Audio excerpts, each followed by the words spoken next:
25 मई 2013 छत्तीसगढ़ इतिहास का वो काला दिन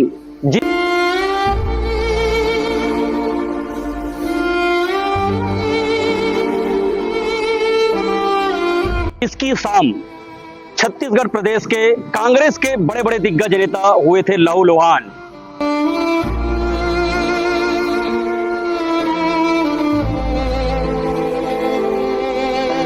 नक्सलियों का कायराना हरकत या राजनीतिक षड्यंत्र।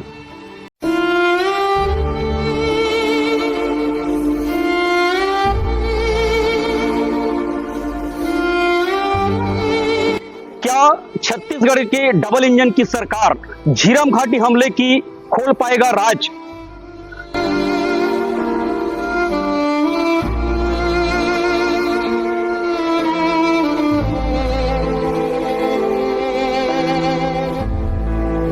झीरम हमले के 12 साल बाद भी झीरम हमले में शहीद कांग्रेस नेताओं के परिवार को आज भी न्याय नहीं मिल पाया। सरकारें आई और चली गई, लेकिन झीरम हमले में शहीद कांग्रेस नेताओं के परिवार को आज भी न्याय नहीं मिल पाया। झीरम हमले में कितने नक्सली थे शामिल? अचानक झीरम हमले में गोलियों की कैसे हुई बौछार? क्यों मची चीख पुकार? आइए जानते हैं इस झीरम हमले की पूरी कहानी चश्मदीद की जुबानी। नमस्कार, मैं हूं सीपी सिन्हा। इस वक्त हम मौजूद है धमतरी के PWD रेस्ट हाउस, जहां हमारे साथ मौजूद है झीरम हमले के चश्मदीद धमतरी के पूर्व विधायक कांग्रेस के वरिष्ठ नेता हर्षद मेहता जी, और हम उनसे जानते हैं झीरम हमले के पूरी कहानी। मेहता जी, आप मन के बहुत बहुत स्वागत है। धन्यवाद। मेहता जी, जनता जानना चाहते हैं कि झीरम हमला कि ये पूरा कहानी का है, हमारे दर्शक में लाभ मन बताओ। झीरम हमला ऐसा लगता है कि उस समय की सोची समझे कोई षड्यंत्र रहा होगा जी, जिसकी वजह से एक परिवर्तन यात्रा पूरे छत्तीसगढ़ राज्य में निकली, और जो 15 साल का कुशासन था भारतीय जनता पार्टी का, उसको उजागर करने के लिए हमारे उस समय के लोकप्रिय प्रदेश के अध्यक्ष स्वर्गीय आदरणीय नंद कुमार पटेल जी और कांग्रेस के सभी वरिष्ठ नेता एक साथ पूरे छत्तीसगढ़ का दौरा किया। उसी के तारतम्य में बस्तर का भी कार्यक्रम था, जहां जगदलपुर से रवाना होकर के सुकमा में एक बड़ी सभा का आयोजन हुआ, जिसमें पूर्व मुख्यमंत्री स्वर्गीय आदरणीय अजीत जोगी जी और तमाम बड़े नेता वहां पे उपस्थित थे। वहां से सभा होने के बाद में दंतेवाड़ा जाकर के शाम को वहां की सभा और वहां से फिर रात्रि विश्राम करने के बाद सुबह मां दंतेश्वरी से आशीर्वाद लेके हमारे प्रदेश के लोकप्रिय अध्यक्ष रहे स्वर्गीय नंद कुमार पटेल जी पूजा पाठ करके, और वहां से हम सब एक साथ काफिले में आगे दरभा घाटी होते हुए आगे के कार्यक्रम में रवाना हुए। और चूंकि काफिला हम लोग से पहले जा चुका था जी जी, और हम आदरणीय हमारे जो लोकप्रिय नेता रहे वरिष्ठ नेता स्वर्गीय श्री विद्याचरण शुक्ल जी साथ में थे, इसलिए हम वहाँ के रेस्ट हाउस में भोजन प्राप्त कर उनके साथ हम साथ साथ रवाना हुए।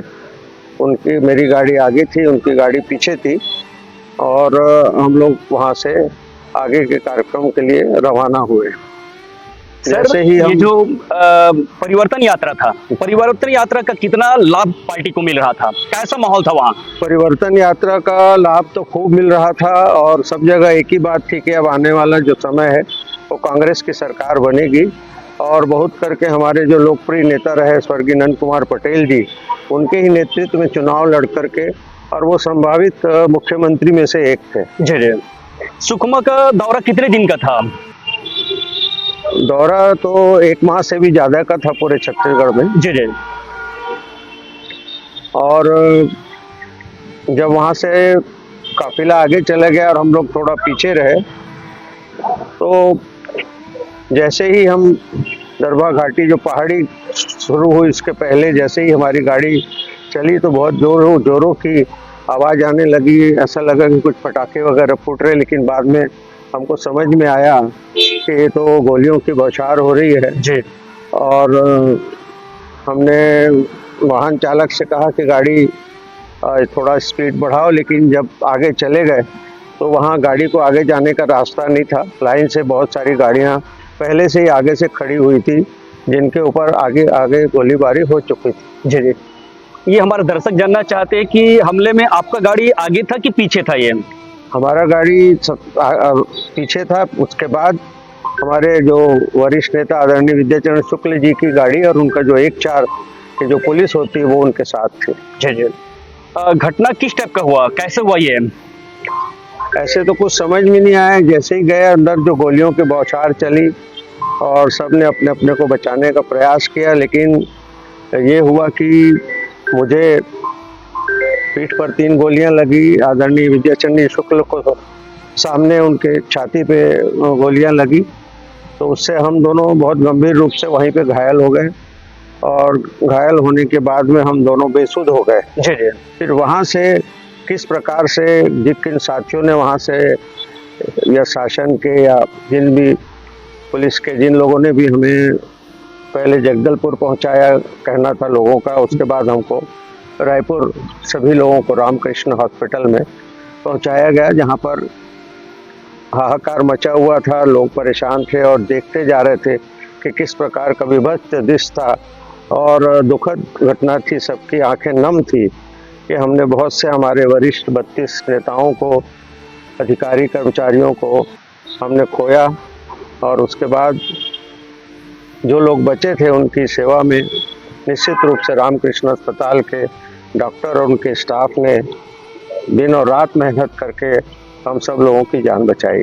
आप उस घटना के चश्मदीद गवाह है, तो बेसुध होने से पहले आप देखेंगे कि वहाँ कितने की संख्या में नक्सली थे? वहाँ पुरुष नक्सली ज्यादा थे या महिला नक्सली थे? नहीं, महिला नक्सली थे, उनकी आवाज आ रही थी, भाषा समझ में नहीं आ रही थी। जी जी। पर ऊपर पहाड़ी में थे, ऐसे दिख नहीं रहे थे और वो पहाड़ी से ही हम लोगों के ऊपर लगातार वार करते जा रहे। जी जी। कुछ लोगों का कहना है कि वहाँ जो नक्सली नाम से पुकार रहे थे, महेंद्र कर्मा कौन है, नंद कुमार पटेल कौन है, ये हमें जानकारी में नहीं है क्योंकि हम लोग पीछे थे। जी जी जी। और अंदर घुसते साथ ही गोली लग गई, इसलिए उसके बाद का क्रम का उतना ध्यान नहीं है कि किसने क्या कहा। जी जी। सर, जो है जिस तरह से वहाँ हमला हुआ, तो क्या लगता है कहीं ना कहीं सुरक्षा में चूक हुई है? हाँ, निश्चित रूप से चूक तो हुई है, क्योंकि रोड ओपनिंग पार्टी होती है जो वीआईपी लोगों के आगे आगे रोड को ठीक करते हुए, जांच करते हुए चलती है। जी। लेकिन वैसा कुछ हम लोगों ने वहाँ पे देखा नहीं, चारों तरफ सन्नाटा था, पूरे सड़कें सुनसान थी और सब गाड़ियाँ एक के बाद एक चली जा रही। जी जी। बातचीत करेंगे कि आज जो है झीरम हमले को करीब 12 साल होने जा रहा है, लेकिन आज भी जो उस हमले में शहीद जो नेताएं हैं उनके परिवार को आज भी न्याय की उम्मीद है। सरकारें आई और चली गई, सभी दावे कर रहे हैं। पहले 15 साल तक जो है भारतीय जनता पार्टी का यहाँ सरकार था, फिर कांग्रेस के सरकार आने के बाद लोगों को उम्मीद था कि अब जो है कांग्रेस की सरकार आई है तो लोगों को न्याय मिलेगा। आपको क्या लगता है कहीं ना कहीं न्याय में देरी क्यों हो रहा है?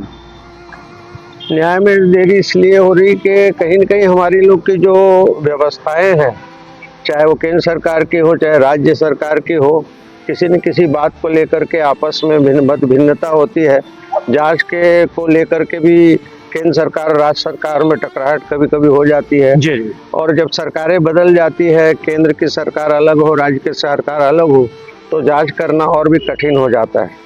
मुझे लगता है कि इसीलिए 5 वर्ष जो कांग्रेस की सरकार थी उन्होंने प्रयास जरूर किया, अपने घोषणा पत्र में शामिल भी किया प्रयास किया पूरी जांच करने का, लेकिन बीच में केंद्रीय एजेंसी आ गई, फिर कुछ नियम बदल दिए, फिर कुछ रुकावटें आ गई, क्या ऐसा नहीं ऐसा होगा, ये दोनों एक साथ नहीं करेंगे, ऐसे बहुत से नियम कानून उसमें थोड़े बदलते गए, उसी में 5 साल निकल गया। जी जी।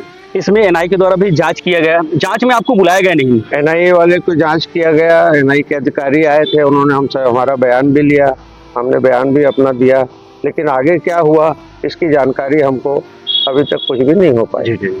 आप तो उसके चश्मदीद है, तो हमारे दर्शक आपसे जानना चाहते हैं कि इन शहीद परिवारों को न्याय मिलना चाहिए, नहीं क्या होना चाहिए शहीद परिवारों को, और जो शहीद नहीं हुए हैं जिसको हम जिंदा शहीद कहते हैं, जी जी, उन लोगों को भी न्याय मिलना चाहिए। बिल्कुल, शासन के तरफ से भी मिलना चाहिए, न्यायपालिका की तरफ से भी मिलना चाहिए। सर, एक तरफ जो है गृह मंत्री अमित शाह जो है लगातार छत्तीसगढ़ के दौरा कर रहे हैं और उनके द्वारा ये कहा जा रहा है कि 2026 तक जो है छत्तीसगढ़ से नक्सलियों का खात्मा किया जाएगा। तो आपको क्या लगता है? ऐसे यहाँ के गृह मंत्री और देश के गृह मंत्री दोनों ने ही इस बात को बस्तर में भी कहा है, रायपुर में भी कहा है, बड़ी बड़ी सभाओं में भी कहा है। अब बहुत अच्छी बात है, हम इसका स्वागत करते हैं। और जो नक्सलियों ने शांति वार्ता के लिए अपना हाथ बढ़ाया है उसको बहुत गंभीरता से लेते हुए उसमें आगे सरकार को बढ़ना चाहिए और उस पर जल्दी से जल्दी निर्णय करना चाहिए, क्योंकि दोनों तरफ से नुकसान है। माओवादी भी मानव है, उनके उसमें भी घटनाएं हो रही, उसमें भी लोग मारे जा रहे हैं, हमारे जवान भी मारे जा रहे हैं। आखिर ये कब तक? इसलिए इसका जब समय आया है तो इनको निश्चित रूप से परिस्थितियों का लाभ लेते हुए और जनता को आप जो ने वादा किया है उस वादा को आपको गंभीरता से लेते हुए पूरा करना चाहिए, ताकि एक जो बस्तर कभी समय में शांति का टापू कहा जाता था वो आज फिर से ऐसा लग रहा है कि बन सकता है जी। लेकिन आवश्यकता इस बात की है कि हमारे विचार कैसे हैं, हमारी सोच क्या है कि हम वाकई में इस चीज़ को ख़त्म करना चाहते हैं या फिर कुछ और। जी जी सर, लगातार जो है गृह मंत्री जी का दौरा है और वे लगातार अपने भाषणों में कहते हैं कि 2026 तक जो है नक्सलियों का खात्मा होगा, लेकिन लंबे समय से बस्तर के लोगों को जिस तरह से राजनीतिक वहाँ षड्यंत्र कहा जाए, लोग जो है राजनीतिक षड्यंत्र भी कह रहे हैं, कई इसको नक्सली बड़ा हमला कर रहे हैं, लेकिन जो शहीद परिवार हैं उनको जो है लंबे समय से न्याय की उम्मीद है। आप लोगों ने कभी उनके पास बात रखे कि नहीं रखे हैं कि इस पे न्याय कब मिलेगा? नहीं है, समय समय पे अवसर मिले हैं, रायपुर मंच में इस बात को रखे हैं जी। लेकिन इस सरकार जब इनकी इच्छा शक्ति ऐसी दिख रही है तो इनको उनके साथ साथ जो परिवार पीड़ित हैं, जो शहीद परिवार हैं और जो लोग बचे हुए हैं उनके परिवार को भी साथ ही साथ हर संभव शासन की ओर से जो उनकी मतलब उनका हक है वो उनको मिलना चाहिए, उनको न्याय मिलना चाहिए। और अगर आपने मानवीय आधार पे ये अगर माओवादियों का जो है उनको समाप्त करने की बात कर रहे हो तो बहुत अच्छी बात है जी। ये तो थे हमारे बीच उपस्थित थे धमतरी के पूर्व विधायक, कांग्रेस के वरिष्ठ नेता हर्षद मेहता जी, जो झीरम हमले के चश्मदीद थे, जिनसे हम चर्चा किए और जाने किस तरह से जो है नक्सलियों ने कायराना वहाँ हमला किया था और ये जो राज है, जो नक्सली हमला वहाँ पे हुआ था और ये राज आज तक किसी को पता नहीं चल पाया। ये राज आज भी झीरम घाटी को ही पता है कि वहाँ का वास्तविक राज क्या है। जनता आज भी जानने को उत्सुक है कि ये जो है ये षड्यंत्र था या वास्तव में नक्सलियों द्वारा एक सोची समझी साजिश किया गया है। आज लोग जो है जिस तरह से गृह मंत्री जो है अपने उद्बोधन में कह रहे हैं कि हम छत्तीसगढ़ से 2026 तक नक्सलियों का खात्मा करेंगे, तो लोग उनसे ये उम्मीद कर रहे हैं कि जो झीरम हमले हैं उस झीरम हमले में शहीद परिवारों को न्याय मिले। अब देखना है कि झीरम हमले के शहीद परिवार को कब तक न्याय मिलेगा, ये तो समय बताएगा। हिंदुत्व टीवी से मेरे सहयोगी वेणु साहू के साथ चंद्र प्रकाश सिन्हा की ये खास रिपोर्ट।